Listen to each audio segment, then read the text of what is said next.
Hi మయూరీస్ కిచెన్కి స్వాగతం. ఈరోజు బార్ల బియ్యంతో ఇడ్లీలు ఎలా చేయాలో మీకు ఇప్పుడు చూపిస్తాను. బార్ల బియ్యం వలన చాలా ఉపయోగాలు ఉన్నాయి. బార్ల బియ్యం ఒక గ్లాస్ తీసుకోవాలి.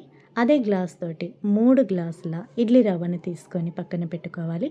బార్ల బియ్యం నానబెట్టి పక్కన ఉంచండి. అలాగే ఇడ్లీ రవ్వని కూడా నానబెట్టేసి పక్కన పెట్టేయండి.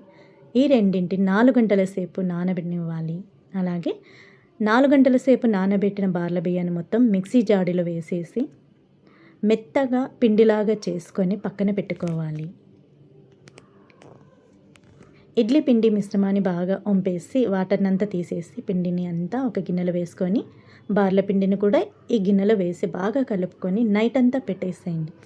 నైట్ అంతా పెట్టడం వలన చాలా బాగా ఉంటుందండి.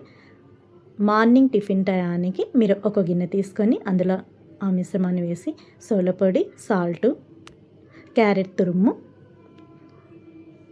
కొత్తిమీరతో గార్నిష్ చేసుకుంటే, అలాగే ఇడ్లీ పాత్రకి ఆయిల్ పూసేసి ఇడ్లీ పిండి మిశ్రమాన్ని వేసేసుకున్నామంటే మనకి ఇడ్లీలు రెడీ అవుతాయండి. చూడండి 15 నిమిషాలు ఇడ్లీలు రెడీ అవుతాయి. చూడండి ఎంత కలర్ఫుల్గా ఉన్నాయి ఇడ్లీలు. స్పాచులాతో ఇడ్లీలు తీయడానికి చాలా ఈజీగా అవుతుందండి. స్పాచులా వాడండి కంపల్సరీగా.